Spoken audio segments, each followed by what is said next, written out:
El Stanford Taurus es un colosal diseño de hábitat espacial pensado para que miles de personas vivan de forma segura y cómoda en el espacio. Pero, ¿cómo se construye semejante estructura?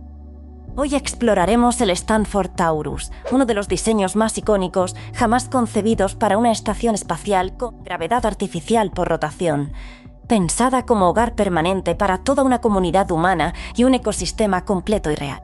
Se trata de una dona gigantesca, que en muchos diseños alcanza más de 1,5 kilómetros de ancho. Esta forma de rueda puede combinarse con otras ruedas del mismo tamaño o diferente, alrededor de un eje central con gravedad artificial mínima, mientras quienes viven dentro del aro disfrutan de gravedad completa generada por la rotación del anillo. El diseño de rueda giratoria, en su versión más conocida, tendría un diámetro de 1.790 metros, o poco más de 1 milla. Su masa sería de al menos 10 megatoneladas, en su mayoría blindaje contra radiación, y albergaría unas 10.000 personas con aproximadamente 67 metros cuadrados por habitante. Son posibles diseños más grandes y también más pequeños, ya que este radio de 895 metros fue seleccionado porque es el radio exacto al cual un objeto girando una vez por minuto, una revolución por minuto, produce los 9,8 metros por segundo, al cuadrado que conocemos como gravedad normal. En este video repasaremos los conceptos básicos para quienes no conocen este diseño y también profundizaremos en aspectos fascinantes para quienes ya están familiarizados. No se necesita conocimiento previo, aunque si lo tienes, mucho mejor. Aunque no fue el primer diseño de este tipo, el Stanford Taurus fue un estudio profundo con análisis riguroso que surgió en 1975. Aproximadamente en la misma época aparecieron los diseños Island 1, 2 y 3 de Gerard K. O'Neill, siendo el último el famoso cilindro de O'Neill. Ambos enfoques son inmensos, pensados para miles e incluso cientos de miles de personas. En 1975, la NASA llevó a cabo un estudio de verano en la Universidad de Stanford y publicó sus conclusiones.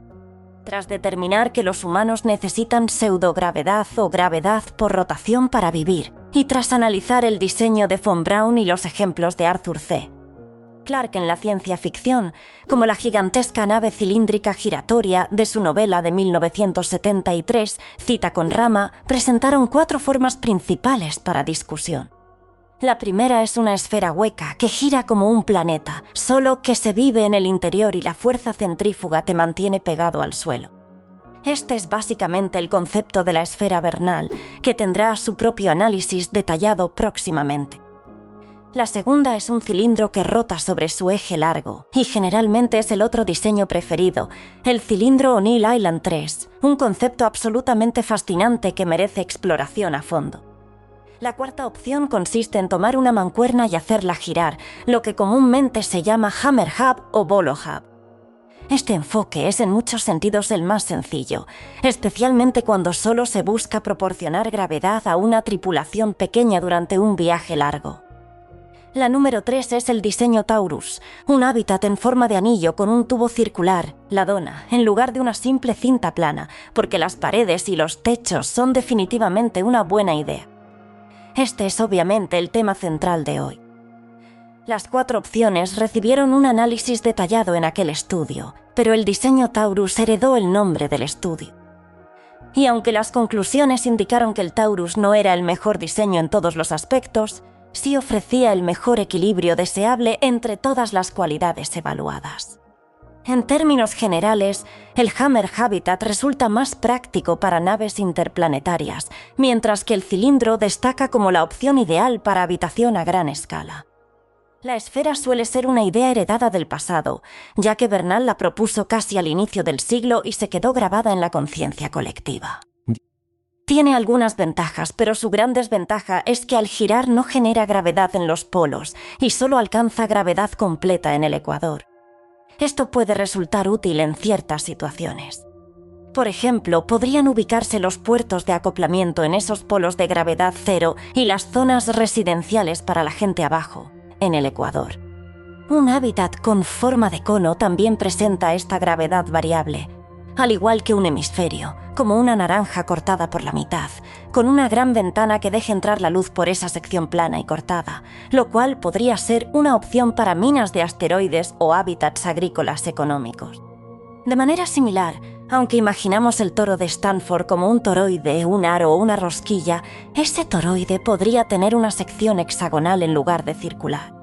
Esto podría ser más sólido estructuralmente, y de todos modos se termina teniendo esa forma en el borde exterior o inferior para el suelo, porque nadie quiere caminar sobre un piso curvado, especialmente cuando la gravedad no apunta directamente al suelo, sino en ángulo. Un área donde el toro supera claramente al cilindro es la cantidad de aire necesaria en su interior, ya que el aro tiene techo, mientras que el cilindro se extiende hasta el otro lado y necesita llenarse de aire en su totalidad. Para muchas personas, la gravedad por rotación es un concepto bastante conocido, así que hoy seremos breves, pero aquí van los fundamentos esenciales. Primero, si alguna vez alguien les dijo que la fuerza centrífuga no es real, aunque esa afirmación no es exactamente incorrecta, generalmente la dicen personas que malinterpretaron terriblemente el concepto. Lo que califica como fuerza real es muy debatible, pero decir que la fuerza centrífuga no es real, porque en realidad es la pared o el suelo empujándote mientras aceleras en una curva, no es más útil que decir que la fuerza electromagnética no es real porque se transmite por fotones virtuales, no reales. Pueden preguntarle a su ropa qué tan real es la fuerza centrífuga cuando sale de la lavadora sin una sola gota de agua escurriendo. Lo que normalmente llamamos las 4 fuerzas fundamentales comenzó con la gravedad, los campos eléctricos y magnéticos, que eran algo que descubrimos podía empujar o atraer objetos sin tocarlos. Más tarde nos dimos cuenta de que los campos eléctrico y magnético eran 2 aspectos de la misma fuerza, el electromagnetismo, y encontramos otro par de fuerzas que operan a escala subatómica, la fuerza nuclear fuerte y la fuerza nuclear débil. De hecho, la fuerza nuclear débil se combina con las fuerzas eléctrica y magnética en lo que llamamos la fuerza electrodébil. También existe un intenso debate sobre si la gravedad es real o una pseudofuerza, ya que bajo la relatividad general es indistinguible de la aceleración. Y en realidad esto es engañoso porque no nos referimos a real versus falso. Son simplemente los nombres que se les asignaron a estos fenómenos a medida que los descubrimos e intentamos clasificarlos para simplificar la discusión. Este es un problema recurrente en la ciencia. Encontramos algo nuevo y tenemos que nombrarlo y clasificarlo para poder discutirlo de manera útil, pero por definición aún no lo comprendemos del todo. Los nombres en taxonomía suelen resultar ser malas elecciones con el tiempo, y la física y la astronomía están repletas de ejemplos así. Las fuerzas mundanas son cosas tocándose entre sí y empujándose. Si empujan o jalan la manija de una puerta, esto es esencialmente la fuerza electromagnética en acción. No es una fuerza falsa, y tampoco lo es la fuerza centrípeta o centrífuga. Y es un alivio decir que la mayoría ya dejó de repetir ese mito de que la fuerza centrífuga no existe. Esa idea errónea era muy común hace unos 10 años, y inevitablemente hacía que la gente se preguntara si la gravedad por rotación realmente funcionaría. Si quieren un ejemplo de que sí funciona, miren la estación espacial, donde la gravedad es apenas unos pocos puntos porcentuales menor que aquí, igual que en cualquier otra nave tripulada aparte de las misiones Apolo. Esas personas flotaban en ingravidez porque estaban girando alrededor del planeta, orbitando, y su fuerza centrífuga igualaba su fuerza gravitacional, produciendo un entorno de gravedad cero o microgravedad. Pero pueden comprobarlo moviéndose entre el ecuador y los polos y observando cómo cambia el peso. Es una cantidad pequeña pero absolutamente real, ya que la rotación de la Tierra en el ecuador produce la mayor fuerza centrífuga, contrarrestando la gravedad, mientras que en los polos esa cantidad es cero. La ecuación para esto es bastante sencilla y la presentaremos en 2 formatos, aunque en ambos casos como aceleración en vez de fuerza. Fuerza es masa por aceleración y el peso es una fuerza. Pero excepto cuando hablamos del estrés estructural de la estación bajo rotación, solo nos importa la tasa de aceleración y llevarla a 9.8 metros o 32 pies por segundo al cuadrado, lo que llamamos un G, una gravedad terrestre normal. Esa aceleración se puede expresar como la velocidad al cuadrado dividida por el radio de rotación. Esa velocidad, también llamada velocidad tangencial, es la rapidez con la que te mueves hacia fuera de ese radio y la dirección en la que saldrías disparado si soltaras el suelo, la cuerda o lo que sea que te mantiene girando. Para el Stanford Torus, eso equivale a unos 94 metros por segundo o 209 millas por hora. Bastante rápido, y una excelente manera de darles a las naves que parten un impulso gratuito desde la estación para que no enciendan sus motores hasta estar más lejos. Si estás acoplándote a una estación así desde una nave que mantiene gravedad por aceleración constante, como las naves en The Expanse, en lugar de por rotación, acoplas la proa de tu nave al borde exterior del anillo y trepas a través de él hasta el borde, que es el suelo del hábitat. Entonces calculamos esto colocando de nuevo los g deseados a la izquierda y el cuadrado de la velocidad tangencial dividido por el radio a la derecha. Alternativamente, podemos hacerlo usando la velocidad angular al cuadrado a la derecha, multiplicándola por el radio en vez de dividir. La velocidad angular no es una velocidad en metros, pies o millas por segundo u hora, sino que indica cuánto tardas en completar una rotación.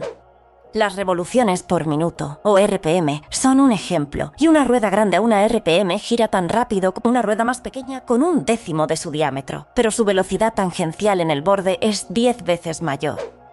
También solemos calcular el tamaño de las estaciones a 2 RPM, porque eso permite construir una estación más pequeña con la misma gravedad. 1/4 parte de ancho, ya que la velocidad angular al cuadrado siendo el doble da 4, y por tanto un radio 4 veces menor, nos dará la misma aceleración a 2 RPM que a 1 RPM. Se tiende a no ir más rápido que eso por temor a las náuseas. Probablemente podríamos llegar a 6 RPM, pero no estamos seguros de que todos lo soporten, ni de que cada organismo que queramos llevar pueda tolerarlo. Estamos bastante seguros de que el límite inferior no es menor a 2 RPM. Cuanto más rápido gire, mayor será la fuerza de Coriolis que las personas soportan, y para empezar, eso provocaría náuseas y otros efectos tremendamente incómodos en muchas personas. Cuanto más ancha sea tu estación y más lenta su rotación, menos graves serán estos problemas. Pero hasta que construyamos algunos prototipos, será difícil saber cómo los humanos y otros organismos toleran velocidades de rotación más altas. Más grande siempre es mejor, pero la tendencia será construir el hábitat espacial habitual no más ancho de lo estrictamente necesario. Esa estructura de una revolución por minuto está bajo tensión constante, exactamente igual a la que tendría un puente colgante en la Tierra si fuera tan largo como la circunferencia de esa estación. Imagina un puente largo en la Tierra curvado en forma de círculo. Si lo haces 4 veces más estrecho, esa estación puede ser mucho más delgada o más resistente, y presumiblemente más barata. Se puede añadir más espacio habitable agregando más longitud a lo largo del eje, un cilindro más largo para hábitats cilíndricos, o una rueda adicional en configuraciones de rueda con eje. Pero hay una advertencia importante: el espacio es brutal. Está prácticamente vacío, y la única razón por la que no está totalmente vacío es porque está lleno de radiación peligrosa y rocas a hipervelocidad que pueden ser tan pequeñas como balas, pero con la fuerza suficiente para atravesar el blindaje de un tanque. Como resultado, se necesita un enorme blindaje. En aquel estudio de verano de 1975, el Stanford Torus tiene 150.000 toneladas de masa estructural sosteniéndolo, otras 44.000 toneladas de aire y la impresionante cifra de 9.900.000 toneladas de blindaje. Eso no incluye personas ni equipamiento, solo la estación básica y el aire para respirar. Son 10.1 megatones, de los cuales el 98% es blindaje y apenas algo más del 1% es estructura. Y estamos hablando de una estación que ya tiene más de 1,5 kilómetros de ancho, diseñada por ingenieros usando materiales conocidos de la época. En este caso, aluminio. Los materiales fuertes y ligeros, en términos de resistencia a la tracción, son los preferidos para las estructuras de hábitats rotatorios, igual que para los puentes colgantes. Pero si se necesita tanto blindaje, quizás convenga construir con algo más barato o que proteja mejor contra la radiación. Ese blindaje es absolutamente crítico para el concepto de hábitat espacial, porque la masa nunca es tu aliada en el espacio. Sin embargo, un hábitat espacial con jardines, lagos y praderas siempre parece una idea descabellada hasta que recuerdas el problema del blindaje. Además, aunque todos los hábitats espaciales son por definición naves espaciales, normalmente no se planea moverlos mucho una vez construidos y colocados en su órbita. Así que en lugar de usar plomo o cualquier material que funcione mejor contra la radiación gramo por gramo, se podría usar tierra y agua. El cálculo utilizado a lo largo del estudio de 1975 asume 4.5 toneladas de blindaje por metro cuadrado, lo que equivale aproximadamente a 0.42 toneladas por pie cuadrado, algo más de 180 kilos. Tomando eso tal cual, representaría 4.5 metros o 15 pies de agua en términos de masa, y más bien 3 metros o 10 pies de tierra, dependiendo del tipo de suelo y su humedad. Lo más probable es que se necesite incluso más, aunque quizás no se usaría tierra real para todo eso, sino regolito con una capa más fina de suelo fértil encima. Esta es también la razón por la que estas estaciones no se consideran frágiles. Se necesita muchísima fuerza para atravesar un casco hecho de aluminio o acero de 1 metro de grosor, y aún más para luego abrirse paso a través de toda la tierra y el agua que tienen encima. Este es un punto clave que no se suele mencionar mucho al hablar de hábitats rotatorios, y aunque se ha comentado de pasada, es un detalle fascinante que merece mucha más atención de la que normalmente recibe. Muchos de los involucrados en aquel estudio de verano de 1975 fueron miembros fundadores de la NSS o de una de las 2 organizaciones predecesoras que se fusionaron a mediados de los 80 para crearla. La L-Think Society, enfocada en construir uno de estos hábitats, y el National Space Institute de Von Braun. Como era de esperarse, existen múltiples concursos estudiantiles centrados en el diseño de asentamientos espaciales.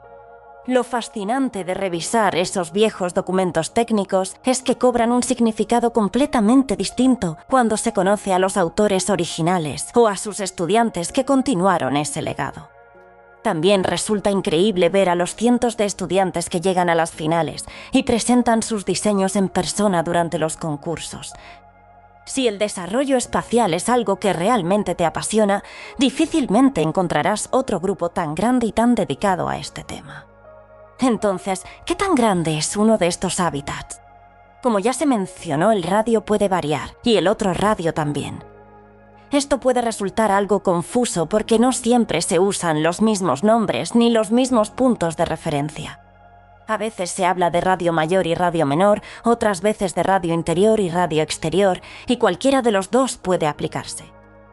Normalmente el radio mayor se mide desde el centro del agujero del donut hasta la mitad del donut en sí, y el radio menor es el radio del tubo del donut, desde su centro si pudieras caminar por dentro de él. El otro enfoque consiste en medir el radio interior, desde el centro del agujero hasta el borde interno donde comienza el donut, mientras que el radio exterior se mide desde el centro hasta el borde externo. Cualquiera de estos valores puede usarse para calcular los demás. El radio mayor está exactamente a mitad de camino entre el radio interior y el exterior, y el radio menor sería la distancia desde el punto del radio mayor hasta cualquiera de los bordes, interior o exterior. Para quienes están viendo el video, hay gráficos en pantalla para visualizarlo mejor. Para quienes están escuchando solo el audio, si no quedó del todo claro, basta con buscar torus y radio mayor, menor, interior o exterior para encontrar imágenes que lo expliquen.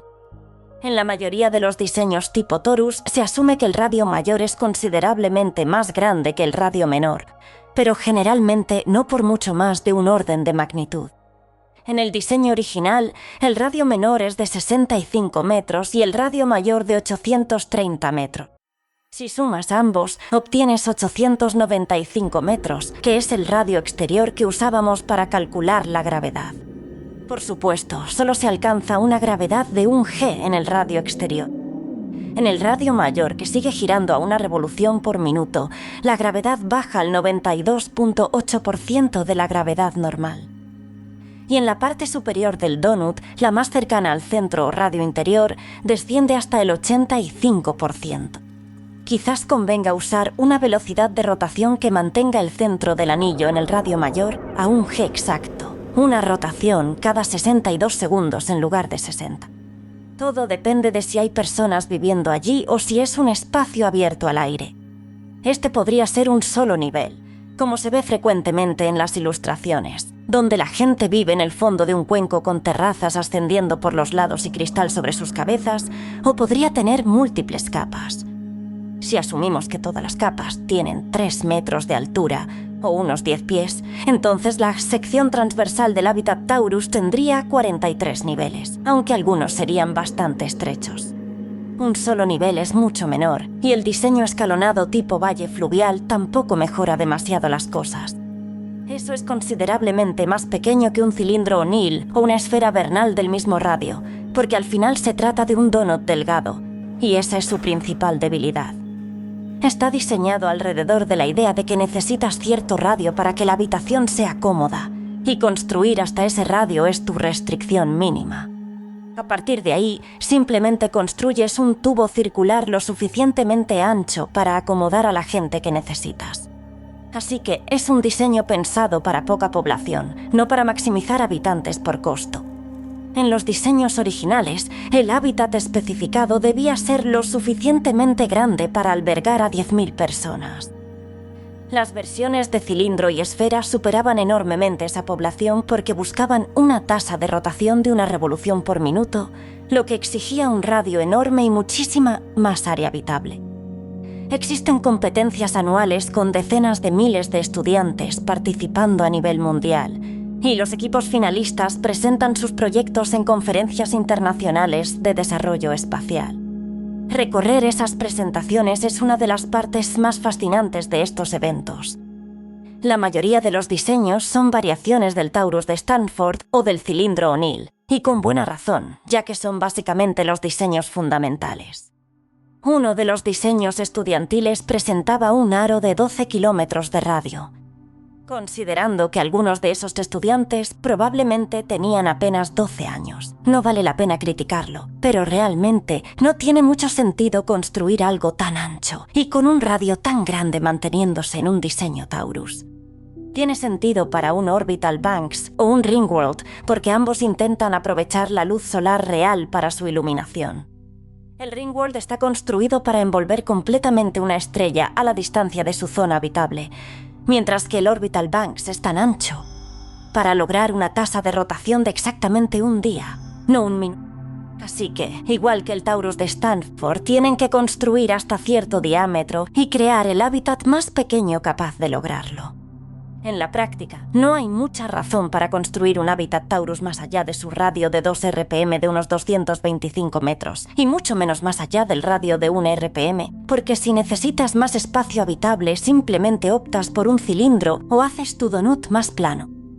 En vez de una sección transversal circular, construyes una más elíptica o incluso un anillo con paredes y una cúpula.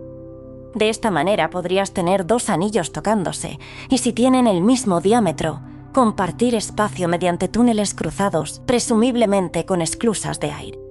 También podrías reconstruir los techos como uno solo, pero hay mucho que decir a favor de poder cerrar puertas de presión entre 2 secciones separadas. Esto significa que puedes seguir añadiendo anillos conforme avanzas, extendiendo el eje central al que se conectan. De hecho, si quisieras, podrías hacer que ese largo eje central eventualmente se curve formando un aro en sí mismo. Y en objetos de baja gravedad, como la mayoría de los asteroides, podrías construir el primer donut directamente sobre la superficie e ir añadiendo más en ambas direcciones mientras extraes recursos. Los aros agrícolas también son mucho más baratos. Estamos bastante seguros de que las plantas necesitan menos gravedad para estar saludables, lo que permite construir el anillo más largo, y la radiación es una preocupación mucho menor. Probablemente solo necesitarías lo suficiente para la estructura y el suelo, lo cual podría ser apenas medio metro de profundidad, quizás un poco más.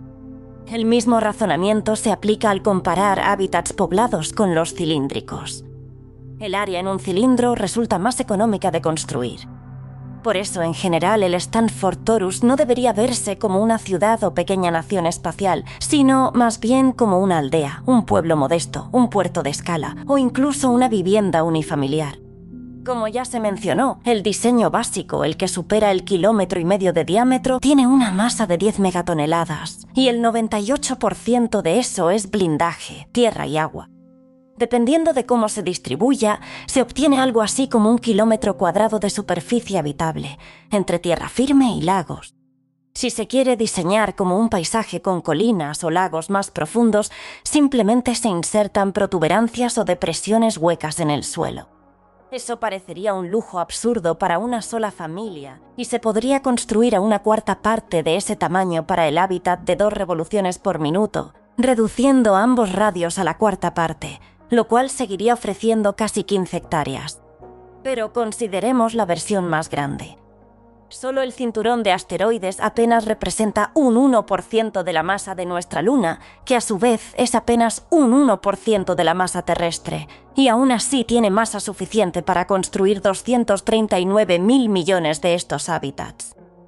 Así que una familia modesta no estaría pidiendo demasiado, ni siquiera con la versión más grande. Generalmente se asume una automatización avanzada y abundancia energética al construir hábitats espaciales, y dado el creciente deseo de hogares y terrenos más amplios, no deberíamos descartar que todos quieran su propia granja de 15 hectáreas, o incluso de 160. Además, hay muchísima más masa disponible ahí fuera, sin siquiera hablar de desmantelar planetas o extraer material de estrellas. Una luna grande como la nuestra o una de las lunas galileanas de Júpiter permitiría construir suficientes hábitats para quizás 100 billones de esos donut giratorios de 2 revoluciones por minuto. También hay que señalar algo fascinante. El blindaje no tiene que estar girando. En realidad, no conviene poder ver el espacio exterior en un hábitat que rota cada minuto aproximadamente. Como resultado, anidar el anillo o tambor habitacional dentro de una superestructura más grande que no rote permite amontonar materia bruta sin preocupaciones estructurales. Esto es tremendamente útil para un puesto minero que quiera un anillo habitacional inflable o telescópico que pueda desplegar rápidamente, rodearlo con una carcasa delgada y apilar los residuos de su operación minera encima. Esa carcasa, que sostiene metros de regolito y material aislante, no necesita ser muy resistente, dado que menos del 1% de los asteroides tienen siquiera un 1% de la gravedad terrestre. Los más pequeños son mucho más comunes, y en la mayoría de ellos una persona podría levantar la masa estructural de un Stanford Torus con sus propias manos, aunque mantener ese esfuerzo podría llevar horas dado que aún hay que vencer la masa inercial. Así que probablemente sería un trabajo en equipo. En cualquier caso, una carcasa delgada sobre ese anillo no necesita ser muy resistente para sostener todo el blindaje necesario en un asteroide, cometa o luna menor típicos. Por supuesto, si se cubre por completo no entra luz, y la luz solar gratuita siempre es bienvenida. Lo que se suele proponer es colocar espejos angulados en el centro vacío del anillo, permitiendo rebotar la luz hacia el interior y solo en las frecuencias o longitudes de onda deseadas. Incluso se podría instalar un gran espejo parabólico detrás para captar aún más luz solar en hábitats construidos lejos del Sol. En un asteroide que probablemente gira sobre sí mismo cada pocas horas, tener enormes velas solares reflectantes y lentes ancladas a ese asteroide permite controlar exactamente cuánta luz entra al hábitat y en qué momento. Los espejos gigantes ultradelgados también son fantásticos para generar energía y mantener cierta estabilidad orbital. Eso solo resuelve el problema de la radiación fotónica, no de las partículas cargadas, pero esas provienen principalmente del Sol y no van a rebotar en un espejo para colarse dentro del hábitat atravesando el blindaje. Vale la pena mencionar que un anillo giratorio gigante con suministro eléctrico funciona bastante bien como imán para desviar partículas, pero en realidad tendría más sentido extender un cable de energía hacia un electroimán ubicado entre el hábitat y la fuente de radiación de partículas. La distancia importa mucho más que la potencia cuando se trata de desviar partículas magnéticamente. Otro aspecto crucial de los hábitats espaciales es que resulta bastante sencillo colocar varios de ellos en una misma zona, e incluso mantenerlos conectados con cables para transporte, energía y transferencia de datos a alta velocidad. Así que podrían existir 100 hábitats pequeños en forma de dona conectados a varios kilómetros cuadrados de paneles solares, unas cuantas docenas de hábitats agrícolas dedicados y una variedad de astilleros espacial, fábricas, instalaciones defensivas y entornos de gravedad cero. Esto podría verse alrededor de muchos puntos de interés estratégico, o incluso estaciones más grandes como los cilindros O'Neill rodeadas de una bandada de toros Stanford vinculados a ellas. ¿Y por qué sería así? Resulta que se obtiene mucha más área habitable con los diseños cilíndricos, especialmente cuando se buscan hábitats enormes que podrían medir varios kilómetros de ancho y largo. El diseño estándar Island 3 tiene más de 30.000 hectáreas en su interior, pero muchas veces no habrá tanta población para llenarlas. Imaginemos que solo se necesita espacio cómodo para 1.000 empleados y sus familias. Un solo toro Stanford cumple perfectamente esa función, mientras que un cilindro O'Neill sería absolutamente excesivo, a menos que la cultura y los recursos de la época exigieran 80 acres por familia, algo que ni siquiera necesitaría media hectárea para alimentarlos con tecnología agrícola moderna. El otro lado de esa ecuación es fascinante. Si alguien compra una casa en un cilindro O'Neill, igual que si comprara una en algún suburbio aquí en la Tierra, podría descubrir que adora su hogar y su jardín, pero detesta profundamente a sus vecinos. Cada hábitat espacial es una nave, así que si un gran cilindro decide que está harto de pertenecer a un país o un estado, simplemente puede moverse. En cambio, un condado en un estado no puede simplemente recoger sus cosas y marcharse. En teoría se podría amenazar con invadir o destruir ese hábitat. Los hábitats espaciales no son tan frágiles como se cree y son una auténtica pesadilla para invadir, pero desde una perspectiva diplomática es mucho más fácil para un país argumentar que un territorio no puede simplemente separarse y convertirse en otra nación, por lo que generalmente todos ignoran los movimientos secesionistas a menos que haya una tiranía real y masiva involucrada.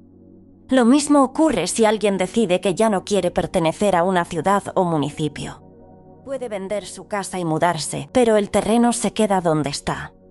Sin embargo, un enorme cilindro con 1 millón de personas es mucho más difícil de mover y de encontrarle un nuevo lugar de estacionamiento que un modesto hábitat toroidal. Además, se podría construir uno más rápido y más barato, igual que una casa comparada con un edificio de apartamentos, aunque este último sea más económico por persona. Obviamente, en la práctica se construyen ambos tipos, y no solo en las ciudades. Así que probablemente habría muchos más diseños turísticos pequeños que hábitats cilíndricos enormes, aunque quizás más personas vivirían en estos últimos. Digamos 10 veces más estaciones con forma de dona que cilindros, pero los cilindros albergarían 20 veces más personas. También pasará mucho tiempo antes de que no solo tengamos 1 millón de personas viviendo en el espacio, sino que realmente necesitemos 1 millón de personas habitando el mismo lugar en el espacio. Mientras tanto, 100 hábitats turísticos podrían distribuirse en 100 zonas diferentes en desarrollo y se irían añadiendo más con el tiempo. Como mencionamos antes, se podrían colocar múltiples ruedas en el mismo eje, tocándose entre sí y compartiendo una ruta de expansión que eventualmente formaría un hábitat cilíndrico completo. Podrían pasar varios siglos antes de que necesitemos siquiera un solo cilindro O'Neill, mientras que para entonces ya habríamos construido miles de hábitats reales. Al final todo se reducirá a qué tan barato podamos construirlos. Es posible que la masa necesaria por persona termine siendo más determinante que el costo de construcción, pero por ahora millones de asteroides disponibles representan suministros abundantes y accesibles de material de construcción. Es poco probable que construyamos uno de estos hábitats en este siglo. Todavía se necesita mucho espacio y miles de personas viviendo o trabajando allá arriba para justificar su construcción. Pero podría suceder, y no parece que falte demasiado tiempo para que veamos a los primeros habitantes de un Stanford Torus. Con esto en mente, sigamos explorando el futuro de la vida en el espacio. En próximos episodios haremos una inmersión profunda en otros hábitats espaciales, como la impresionante esfera de Bernal. Pero parte de la ingeniería de hábitats espaciales implica recordar que no son simples estaciones para humanos, sino ecologías funcionales completas. Así que comenzaremos explorando cómo podríamos construir biosferas en nuevos planetas y dentro de hábitats espaciales. Después analizaremos el fascinante Medusa Drive, un diseño de nave espacial que utiliza explosiones nucleares para impulsar una nave hacia adelante. Y luego nos preguntaremos cómo la tecnología podría permitir una vida mucho más autosuficiente y desconectada de las redes en el futuro. Hasta la próxima. Que tengan una excelente semana.